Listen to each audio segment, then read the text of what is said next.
ñoo ngi leen di nuyu di leen jaajëfal di leen dalal seen chaîne bii di Xalaat Info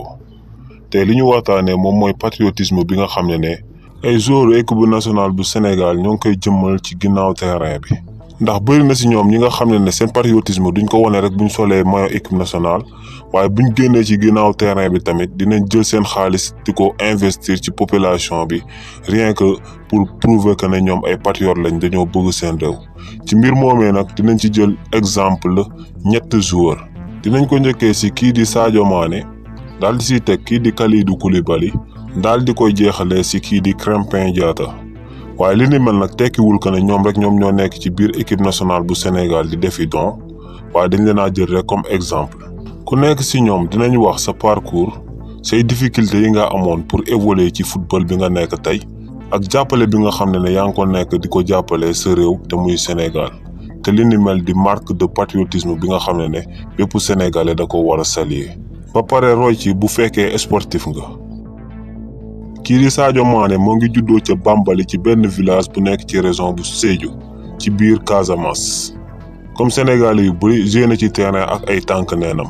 waaye nag commencement football la métti woon na lool ndax papaam benn imam la bu nekkoon ci village bi te di ko doon aaye ngir mu football ginnaaw bam ko aaye ba sonn xam ne kii di Sadio Mané football rek moom mooy passion am si la ko nangul lay bàyyi ko mu doxal ginnaaw bam jaaree ci ay footballu mbedd ak ay navétane li ni mel mayoon na ko mu dugg ci centre de formation bii di uyoo ci Génération Foot en 2009 en 2012 la ko club française bii di uyee ci Metz daal di récupérer mu daal di am premier contrat professionnel am ci àddunaam jóge woon na tamit Metz daal di dem Southampton daal di fee am 2 saisons yi nga xam ne yëpp da koo jël championnat bi daal di jógee foofu tamit daal di dem ci club allemand bii di Red Bull en 2016 la am contrat bu gën a rëy ci carrière am ba muy jógee Red Bull di dem ci club anglais bii di Liverpool ndax montant au transfert boobu moo ngi tolloon ci 41,2 millions €. ginnaaw ba mu fa accès en 2018 mu daal di nekk finaliste ci Ligue des champions waaye jëluñu woon coupe boobee. année ba sa topp te muy 2019 bokk na si année yu gën a baax ci carrière kii di Sadio Mané ndax si la delluwaatee final Ligue des champions daal di koy jël daal di fay nekk co-meilleur buteur jël super coupe d'Angleterre. jël coupe du monde des clubs ba noppi daal di nekk meilleur joueur africain lu jaaxal ñëpp ci Sadio Mané nag mooy malgré exploit yu mu def yëpp ak xaalis bi muy gagné changé wul benn yoon ndax ak xaalisam bi mu yore bu ko neexoon mu def comme ni joueurs yi mag yi di def di takk ay seen bling bling di dugg ci oto yu gën a seer ci àdduna bi di dem ci boîte de nuit yi waaye li ni mel Sadio Mané du ko def bu amul match au lieu mu dem ci ay boîte de nuit day toog këram daal di seetaan ay série film wala muy jouer ay jeux de société moom ak partenaire am bii di Nabil Keita. ba tey tamit kii di Sadio Mané toppandawul star yu mag yi nga xam ne lépp luñ mënti def dañ koy dugal ci réseaux sociaux yi ndax moom vie privée am da koy sàmm bu baax li ni mel tax na ba tey jii nii kenn mënta taxaw di wax ak certitude que ne kii mooy gelu Sadio Mané. lu mu nekk tamit meilleur joueur africain en 2019 ak 3e ci classement FIFA ci Ballon d'Or bi taxul mu naagu benn yoon. ndax kii di Sadio Mané ba tey moo daaxa teel a tëdd ak teel a yeewu te buy ñëw sax entraînement dafay jiitu joueurs yi 1 heure de temps avant ñoom. li wone tamit que ne Sadio Mané dafa jàng lool ci passé mooy que ne ginnaaw bañ ko fi invité woon ci télé bii di Télé Dakar di amal ak moom interview dañ ko laajoon ne ko lu tax moom du dund comme yeneen stars yi ni ñuy dundee maanaam nekk ay jaaytaat di wone seen xaalis yi di wone que ne ñoom tekki nañ bu baax ci àdduna. ginnaaw ba ko journaliste bi laajee li ni mel nag kii di Sadio Mané da koo delloo woon laaj ne ko lan laay doyee fukki oto marque Ferrari 2 fukki montre wala sax 2 avion ginnaaw li ni mel mu daal di tontuwaat boppam ne ko man mi nga xam ne joué naa ci terrain ak tànk nen dem ba taay ci tool yi di béy dundu guerre dew ma sax école est-ce que li ni mel war na ma waaye wane que ne dafa jàng ci passem kii di Sadio Mané yemul rek si wax ko ndax boo demee ci village am bii di Bambali kii di Sadio Mané tabax na fa école bi nga xam ne def na ci 150 millions. meilleurs élèves yi dina leen jox ku nekk 250 000 ak ay ordinateur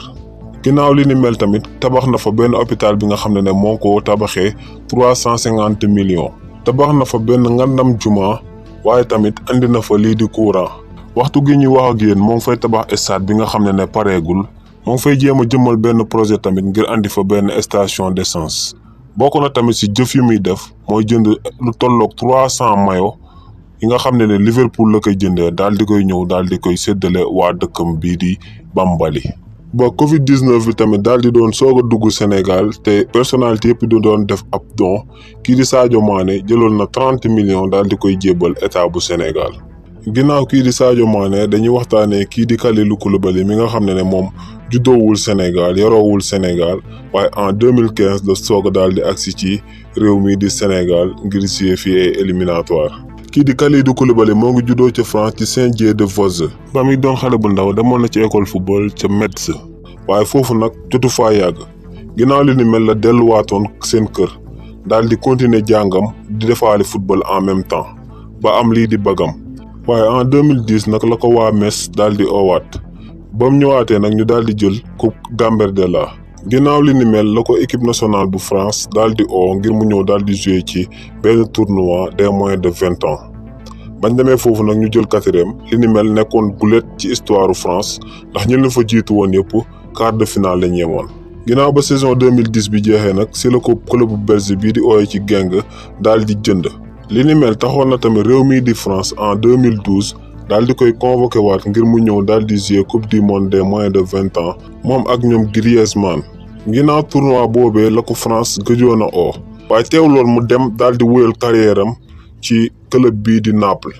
ba mu fa agsee ci première saison bi mu daal di jël super coupe bu Italie ba noppi ñu daal di qualifié ci Ligue des champions. li ni mel ne woon gulet ci kii di Kalidou Koulibaly muy dem ci Ligue des champions. performance am yooyee taxoon na réew mii di Sénégal ak réew mii di France daal di koy doon xëccoo en 2015 kii di Koulibaly daal di taamu réew mii di Sénégal ba noppi daal di ñëw jouer fi premier match am en 2017 contre Namibie match éliminatoire la woon pour dem ci CAN ba. en 2018 réew mii di Cameroun daal di éliminer réew mii di Sénégal par tir au but en quart de finale. en 2019 réew mii di Algérie daal di éliminer réew mii di Sénégal en finale ci coupe d'Afrique lépp ci teewaayu kii di Kalidou Koulibaly. teewoon na tamit coupe du monde 2018 ba ñuy éliminer Sénégal contre Japon ndax Sénégal moom moo ko boole woon ay carton jaune. ba coronavirus tamit di soog a ñëw ci réew mii di Sénégal kii di Kalidou Koulibaly bato la jëlee Italie daal di ciy duy ñaari ambulance ay médicaments ay blouse pour médecin ak lépp li nga xam ne rek réew mii di Sénégal soxla woon na ko ci jamono jooju. jëfam joojee nag wane na bu baax que ne kii di Kalidou Koulibaly ab patriote la. ginnaaw moom dañuy dem seeti kii di Krépin Diatta mi nga xam ne moo ngi juddu en 1999 ci région bu Ziguinchor. moo ngi dooree carrière am ci école football Santhiaba biir Ziguinchor jógee foofu daal di dem ci Oslo académique biir Dakar. premier contrat professionnel am moo ko signé ci Strasbourg ci biir Norvège. ci même année boobu noonu ba saison bi jeexee ñu daal di koy élire meilleur jeune joueur ci championnat bu Norvège te mu amoon 18 ans. en 2017 équipe nationale bu Sénégal daal di koy convoqué ci coupe d'Afrique des moins de 20 ans mu daal di jouer 5 matchs dugal 2 buts contre Cameroun ak Afrique du Sud daal di def 2 passes décisives contre Soudan ak Afrique du Sud bañ demee ba final contre Zambie lañ daal di ñàkk coupe bi. ginnaaw tournoi boobee tamit équipe nationale bu Sénégal convoqué waatoon na ko ci coupe du monde des moins de 20 ans bi nga xam ne Corée du Sud moom moo ko organisé woon. ci tournoi boobee ginnaaw bañ jonganteeg Arabie Saoudite États-Unis ak Équateur la leen réew mii di Mexique daal di éliminé en quart de finale. ginnaaw ba mu amalee ay atam yu mot 20 ans si la ko réew mii di Sénégal daal di oowee ci équipe nationale bi. premier matcham bu mu am ci coupe d'Afrique contre Tanzanie kii di Krépin Diatta moom moo nekkoon l'homme du match. ci tournoi boobee kii di Krépin Diatta tamit dañ ko doon tooñ ci bu baax ci réseaux sociaux yi di wax que ne dafa ñaaw. li ni mel taxoon na ba artiste ivoirien bii di uyoo ci DJ Arafat laaxoo kii di Krépin Diatta da ko présenté woon ay condoléances am de manière officielle ci réseaux sociaux yi ndax kii di DJ Arafat da ko doon defoon bu baax ba nit ñi di wax naan que ne dafa ñaaw. kii di Krépin Diatta tamit demoon na ba Ziguinchor gom dëkk daal di fay tabaxaat beneen salle d'urgence ngir dimbale ñi nga xam ne dañoo feebar te ñu dëkk ci biir Ziguinchor. li ni mel tamit di prouver que ne kii di Krépin Diatta patriote la ko bugg réewam la te tamit ba ko nit ñi di doon ñaawal ci réseaux sociaux yi naan daa ñaaw moom ab mbalak rek la ko jàppe woon mosut a jël mbir yi daal di koy réel. li ni mel tamit di tekki que nit ku oyof la te tamit nit ku nite la. seen chaîne bii di Xalaat Info chaîne bu bees la ñoo ngi leen di ñaan ngeen abonné bu nekkee defagu leen ko ngeen bës ci cloche de notification yi ngir bañ a raté ci beneen vidéo ñoo ngi leen di ñaan ngeen bàyyi seen commentaire te ngeen partager vidéo bu nekkee amaloon na leen solo.